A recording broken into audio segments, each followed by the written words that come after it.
उनके काम ना करने की वजह, जिसकी वजह से ये पब्लिक को भटकाने की कोशिश करते हैं, जिससे लोग मंगलसूत्र में उलझ कर रह जाए। मंगलसूत्र उलझाने के लिए नहीं होता, ये तो मोदी जी भी जानते हैं। लोकसभा चुनाव 2024 के 4 चरण के मतदान के बाद दिल्ली की चुनावी सरगर्मी आप देखने को मिल रही है। जिस तरह से इंडिया गठबंधन के प्रत्याशी कन्हैया कुमार पर लगातार जो है मनोज तिवारी हमलावर हैं। अब तो चलते फिरते कन्हैया कुमार पे हमला हो रहे हैं और यहाँ तक के कन्हैया कुमार जो कांग्रेस के प्रत्याशी हैं, नॉर्थ ईस्ट दिल्ली से कांग्रेस प्रत्याशी कन्हैया कुमार पे जो हमला हुए, जानलेवा हमला, उस पर थप्पड़ भी मारा गया और स्याही भी फेंकी गई। यहाँ पे मौजूद कुछ लोगों से बातचीत करेंगे और जानने की कोशिश करेंगे कैसे देखते हैं। मैडम, जो अभी आपने देखा कल का ही मामला है कन्हैया कुमार पे जो हमला हुआ। देखिए, ये हमले तो एक आम चीज़ है। मतलब जो भी अगेंस्ट पार्टी होगी उसको दबाने के लिए, पुश करने के लिए लोग ऐसा करेंगे। मैं नाम नहीं लेना चाहती, लेकिन जो बीजेपी पार्टी है उसका तो ये फंडा है। उनकी तो ये, वो लोग चर्चाओं में रहते हैं कि जो चीज़ उभरती हुई चांद की तरह आती है उसको वो लोग पुश करना चाहते हैं। तो कन्हैया जी हमारे एरिया से ऐसे सोचिए जैसे कीचड़ में कमल, तो उस कमल को कीचड़ में धंसाना चाहते हैं, लेकिन कमल कभी कीचड़ में नहीं धंसता, वो कीचड़ से ऊपर आता है। तो स्याही फेंकने से या उनको मारने का षड्यंत्र रचने से कोई फ़र्क नहीं पड़ेगा। वो हारने वाले नहीं हैं, वो डरने वाले नहीं हैं। वो कांग्रेस के कैंडिडेट है। कांग्रेस का छोटे से छोटा कार्यकर्ता न मौत से डरता है, न किसी की जेल से डरता है, न ईडी और उससे डरता है। इसलिए हम लोग डरने वाले नहीं हैं। कन्हैया जी यहाँ से जीत के जाएंगे इंशाल्लाह, ये हमारा वादा है और ये हमारा चैलेंज भी है कि हम उनको जिता के भेजेंगे। कैसे देखते हैं जिस तरह से कन्हैया कुमार पे हमला हुआ, थप्पड़ भी मारा गया? ये गलत हुआ है सर, ये नहीं होना चाहिए। तो क्या लगता है कि मनोज तिवारी घबराए हुए हैं? ये मनोज तिवारी घबराए हुए हैं। ये कन्हैया के साथ बहुत सारी आम पब्लिक इकट्ठा देख के घबरा चुके हैं इस टाइम को।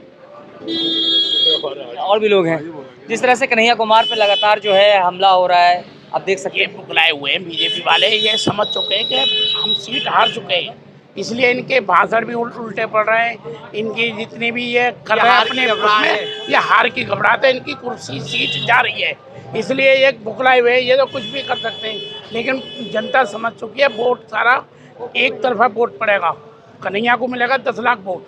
ऐसे तो लगातार जो देखा जा रहा था भाषाभाषी, यानी कि ज़बानी हमला तो हुआ कर रहा, पहले से हो रहा था, लेकिन अब तो जो है फिजिकली हमला होना शुरू हो गया है। तो कहीं ना कहीं जो है विपक्ष के कैंडिडेट को डराने की कोशिश की जा रही है। ऐसा है, वो तुमने एक मिसाल सुनी है कि सियानी बिल्ली खंबा नोचे, वही हो रहा है कि वे कन्हैया कुमार जी अच्छे मार्जिन के साथ यहाँ से जीत रहे हैं और गठबंधन में हर व्यक्ति यही कह रहा है कि कन्हैया कुमार इस बार, तो यही डर है कि मनोज तिवारी जी घबराहट में कुछ भी कर रहे हैं। और सीधी सी बात है, चुनाव अच्छा हो रहा है और अच्छे मार्जिन से कन्हैया भैया जीतेंगे। लेकिन राजा दूर दूर तक कन्हैया कुमार नहीं है। कौन भाई, ऐसे कहने वाले तो बहुत होते हैं, ये तो आम पब्लिक बता सकती है कि कन्हैया की भीड़ में कितने लोग हैं और मनोज तिवारी जी की भीड़ में कितने लोग हैं। भीड़ ही बता देती है, बाकी 25 तारीख को जो होने वाला है वो तो सीधी सी बात है, 25 मई भाजपा गई। तो कैसे देखते हैं मैडम, जिस तरह से हमारे देश के प्रधानमंत्री एक तरफ तो कहते हैं कि जिस दिन मैं हिंदू मुसलमान करूंगा, सार्वजनिक रूप से सार्वजनिक जीवन में जीने लायक नहीं रहूंगा, फिर भी जो है अगले दिन ही महाराष्ट्र में जाते हैं और मुसलमानों को लेकर के बड़ा बयान देते हैं, कहीं ना कहीं टारगेट करते हैं, अपने बात से ही मुकरते हुए नजर आते हैं मात्र 24 घंटे के बाद। देखिए, मुसलमान, ख़ास तौर से मुसलमान इस चीज़ को समझ चुका है कि इनकी राजनीति सिर्फ हिंदू मुस्लिम पर है, इसलिए मुसलमान खामोश है। क्योंकि मुसलमान अब समझ चुका है ये चीज़ कि हमें कांग्रेस को, यहाँ के जो प्रत्याशी हैं कन्हैया कुमार जी, उनको यहाँ से जिता के भेजना है। वो ही एक ऐसे कैंडिडेट हैं जो मोदी जी का मुकाबला कर सकते हैं, क्योंकि मोदी जी जितना झूठ बोलते हैं इतना ही वो सच्चाई से झूठ को जुटलाते हैं। इसलिए लोग उनको समझ चुके और यहाँ से कन्हैया कुमार जी ही रहेंगे। बाकी जो यहाँ के अब जो प्रेजेंट मंत्री हैं उनको कोई नहीं जानेगा, और वो आज से ही एक्स में शुरू हो गए, इसलिए वो बौखलाए हुए हैं। इसलिए कभी स्याही फिकवाते हैं, कभी मारने का प्लान बनाते हैं, कभी हिंदू मुस्लिम झगड़े का करते हैं। कोई इनके पास मुद्दा नहीं है, स्टूडेंट्स को जॉब देने का मुद्दा नहीं है, गरीबी हटाने का मुद्दा नहीं है, राजतंत्र लोकतंत्र को बचाने का मुद्दा नहीं है। जो यहाँ का आरक्षण की बात ये करते हैं, जो खुद मोदी जी बोलते हैं उसी को राहुल जी पे लाद देते हैं। तो इनके पास अब कोई मुद्दे नहीं रहे, इसलिए हिंदू मुस्लिम मुद्दा बचा है जो इन्होंने कन्हैया जी पे स्याही फेंक करके शुरू कर दिया। लेकिन हम लोग इतने समझदार हो चुके हैं कि हम लड़ाई नहीं करेंगे, हमें सिर्फ यहाँ से भगाना है बस। कैसे देखते हैं जो कल जो है कन्हैया कुमार के ऊपर स्याही फेंकने की कोशिश की गई, थप्पड़ लगा दिया गया, तो कहीं ना कहीं क्या लगता है इसके पीछे किसी की साजिश? उससे तो और मजबूती मिल रही है ना हमें। हम तो चाहते हैं हमारे थप्पड़ मारें, हमारे ऊपर और हमला करें, ये तो एक बहुत ही मजबूती मिल रही है। और ये लड़ाई कन्हैया कुमार या मनोज तिवारी के बीच की लड़ाई नहीं है, ये हमारे अपने अस्तित्व की लड़ाई है। इससे लोकतंत्र को बचाने की लड़ाई है और संविधान को बचाने की लड़ाई है। हमारे अंदर एक एक कार्यकर्ता कन्हैया कुमार बन के लड़ रहा। हमने कह दिया आपको अपनी जो है घबराने की जरूरत नहीं है। और ये इंडिया गठबंधन जो है सरकार बनाने जा रहा है 4 तारीख को, आप देख लो। लेकिन अब की बार 400 का पार का नारा दिया गया है। 400 कुछ नहीं, वो तो जुमलेबाजी है। वो तो कह देते 15 लाख की जैसे जुमलेबाजी थी, ये 400 पार की भी जुमलेबाजी है। अब के बिल्कुल सफाया है। यहाँ पर लोगों का, पूरे हिंदुस्तान का मूड बन चुका है। कारोबार से लोग परेशान हैं, हर बात से परेशान हैं। अब इनके मुद्दे सारे फेल हो चुके हैं। और जो कन्हैया जी ने कहा था ना कि आपने यहाँ के जो लोकसभा में MP को नहीं देखा होगा, हम यहाँ के उसके बादशाह को बुलाएंगे, उसी का डर और खौफ है जो आज 4 बजे जुमलेबाज यहाँ शास्त्री पार्क पर आ रहे हैं प्रधानमंत्री, समझे। तो कांग्रेस की तरफ से कहा गया है कि जो सभी महिलाओं को जो है 1-1 लाख रुपया दिया जाएगा, तो क्या लगता है मिलेगा? बिल्कुल मिलेगा। जहाँ जहाँ सरकार है मिल रहा है, तेलंगाना हो, कर्नाटक हो, जहाँ भी है। कांग्रेस जो कहती है वो करके दिखाती है। यानी कांग्रेस नेता राहुल गांधी ने कहा कि अगर सरकार जैसे बनती है तो 1 जुलाई को, 1 सितंबर को, 1 अगस्त को खटाखट काम होगा, फौरन खटाखट होगा। हमें तो अभी से ही भरोसा हो चुका है। शेयर बाजार ऊपर जा रहा है, कारोबार अभी से ही शुरू हो गया, रिजल्ट से पहले ही कारोबार। अभी शेयर बाजार में जा रहे थे तो क्रेडिट तो मोदी जी को जाएगा। अरे जी नहीं, काहे को जाएगा, इंडिया गठबंधन को जाएगा। देखना जरा 4 जून के बाद। तो क्या लगता है मंगलसूत्र वाला मामले में हो या भैंस वाले मामले हो, लगातार मोदी जी अपने ही भाषण में घिरते हुए नजर आ रहे हैं, तो क्या लगता है ये बुखलाहट है हर की? जी बिल्कुल, ये बीजेपी की बौखलाहट है। रही मंगलसूत्र की बात, भी लेडीज इतनी सशक्त मोदी जी के अकॉर्डिंग ही हो चुकी हैं। वो कहते हैं कि हम लेडीज़ को इतना सशक्त कर देंगे कि वो सबसे आगे रहेंगी, तो उसके अकॉर्डिंग भी हम मंगलसूत्र अपना छीनने कैसे देंगे भाई। रही कांग्रेस की बात, 70 साल से कांग्रेस है, 4 साल से, 10 साल से ये है, 14 से, क्या 70 साल में किसी का मंगलसूत्र छीना? नहीं ना।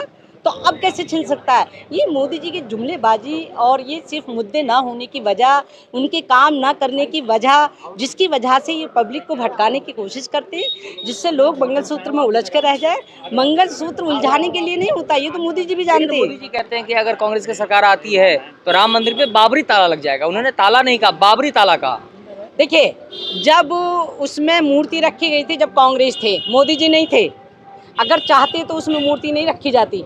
किसी मुस्लिम ने ऑब्जेक्शन नहीं किया ना, उसके बाद आज तक वो ऐसे ही रहा, किसी मुस्लिम ने ऑब्जेक्शन नहीं किया। आज मंदिर जो बना है वो मोदी जी की देन नहीं है, कांग्रेस की देन वो है। कोर्ट की देन है, कांग्रेस की स्टार्ट है। तो इसलिए आप ये सारा श्रेय मोदी जी को नहीं दीजिएगा। वो लोग अंधभक्त हैं जो इस चीज़ को मानते हैं कि मोदी जी ने मंदिर बनवा दिया। मंदिर तो कोर्ट ने बनवाया और कांग्रेस ने स्टार्ट किया, हम लोगों ने स्टार्ट किया भाई। तो उसके लिए अब बाबरी मस्जिद का ताला कैसे लग सकता है, आप खुद बताइए। अगर ताला लगाना होता तो मुस्लिम उसमें मंदिर नहीं बनने देते। कहने का मतलब है LK आडवाणी ने जो है राम मंदिर बनवाने का संकल्प लिया था। कांग्रेस नेता स्वर्गीय राजीव गांधी ने इसका शुरुआत कर दी और संपूर्ण हुआ है मोदी जी के कार्यकाल में।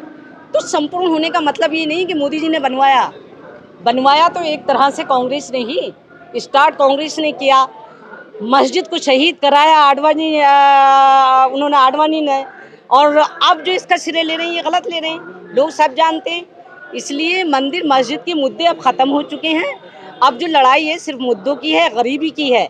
देश में गरीबी हटाओ, देश में गरीबी हटाओ, अपने 22 दोस्त हटाओ, ठीक है, और जो यहाँ के स्टूडेंट्स हैं उनको जॉब दो।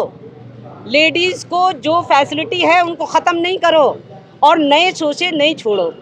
आपने देखा कि किस तरह से जो है लगातार जो कन्हैया कुमार जो इंडिया गठबंधन की नॉर्थ ईस्ट दिल्ली से कांग्रेस के प्रत्याशी हैं और उन पर लगातार उनको दबाने की कोशिश की जाती है। जिस तरह से मनोज तिवारी जो उन पर लगातार हमलावर होते हैं, लेकिन अब तो फिजिकली जो है कहीं न कहीं जो कहा जा रहा है कि सोची समझी साजिश के तहत जो है इस तरह किया जाता है। जो इससे पहले भी वही लड़का जो है मस्जिद में जा करके भी उद्यम मचाने की कोशिश करता है और कल जो है कन्हैया कुमार के ऊपर जो है माला पहनाने के इसके बहाने से करीब जाता है और थप्पड़ मारता है और स्याही फेंकने की कोशिश करता है। इन सभी मुद्दों पर आप क्या सोचते हैं? कृपया कमेंट करके हमें जरूर बताएं। फिर मिलेंगे एक नई अपडेट के साथ। तब तक नमस्कार, जय हिंद, जय भारत।